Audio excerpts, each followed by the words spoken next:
All right, in the previous part, we talked about how you could take over the dot by defining descriptor objects. This is the code that was used for that. And just as a refresher, what we were able to do with that is create objects where we intercepted the dot access and did things like type validation. You could intercept somebody setting a bad value and generate an error message. Turns out that there's yet another way of taking ownership of the dot. It's a little bit more global, maybe more of a blunt tool, but what it involves are a set of special methods that are responsible for actually just implementing attribute access. So whenever you access an attribute on a class, you say h.name or h.shares, that is actually carried out by a method called getAttribute. There's a method that you can put on your class to implement attribute lookup. In fact, if you make a custom class, like if I say class spam, and I put a getAttribute method on there,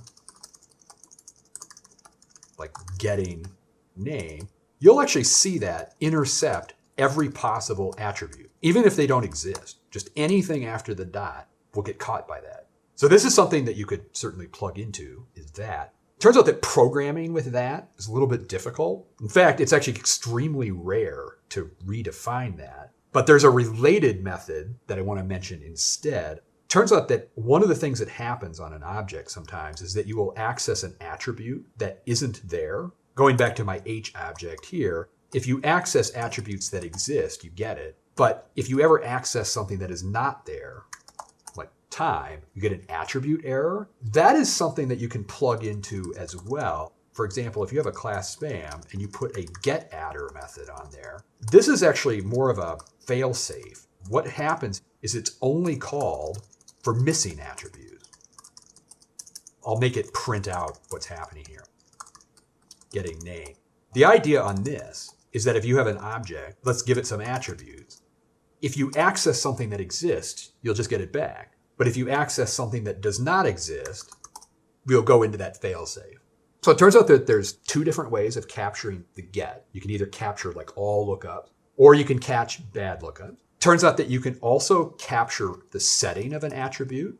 If you ever set an attribute like that, that is the same as doing a setAttr method.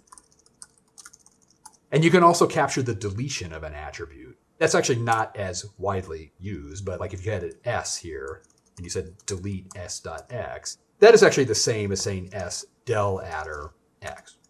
So you can delete attributes using those methods as well. Now, knowing that this is how attribute access works, you can actually use this for some fairly interesting applications. One of the things that you can do is maybe put these on a class to have some better control over how the dot is working globally. Here's an example. Let's say you wanted to restrict the attribute names on this holding object to only those names that are listed there.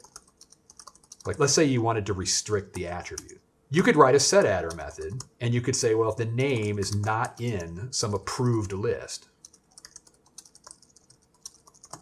like that, then raise an attribute error. Like that. And then if it does exist, we can punt it over to the parent using super. So maybe you put something like that on a class. What's going to happen there is that if you make one of these holding objects, you're now going to prevent the problem of somebody adding like new attributes. You'll get just the attributes that are allowed, but nobody is allowed to add any new ones. Maybe a more realistic example is it wouldn't let somebody make a spelling mistake. Like if they said h.share is 50, it would complain about that, saying, what are you doing? Again, we've taken ownership of the dot by doing that. You can also use this to do kind of interesting things with wrapping of objects. One thing that you might see somebody doing is making what's known as like a proxy class or a wrapper class. Here's an example of that. Maybe I make a class called readOnly, where you give me some object. I'm going to stuff an object away behind the scenes. And then what I will do is implement a getAttr method that forwards that along. I'll say, okay, well, if you're getting something, I'm going to go ahead and forward that to the inner object. And then I'm going to have to put a little bit of a setAttr on here. I'm going to check if the name is equal to underscore object, then I'm going to go ahead and set on myself. That's actually accounting for this thing. I'll go ahead and set the object. But if it's not that, maybe I'll raise an attribute error saying that this is read-only. How this would work is that if you had an existing object, you could put like a read-only wrapper around it. You could say, well, P is equal to read-only of H. And this P is actually going to look exactly like the original object. Like it'll have name and shares and date and so forth. Where those are coming from is coming from this get adder. It's like forwarding them on. But if you tried to change anything, it doesn't allow it. What's happened there is that set adder method is sort of restricting it, saying, no, you can't do that. It's read-only. You can really kind of change things up.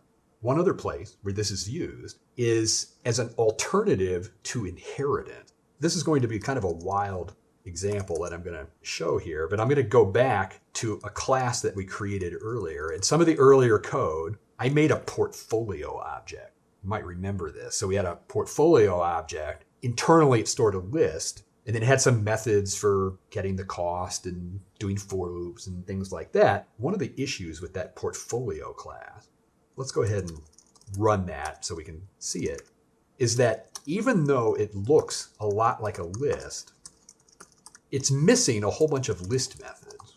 We can create a portfolio and we can access it like a list. I mean, it has a length and you can index it and so forth. But one of the things that we're missing are these operations like append, for instance, or sort. These are operations that lists have in Python, but we don't have those on our portfolio. And so let's say we wanted to have those methods.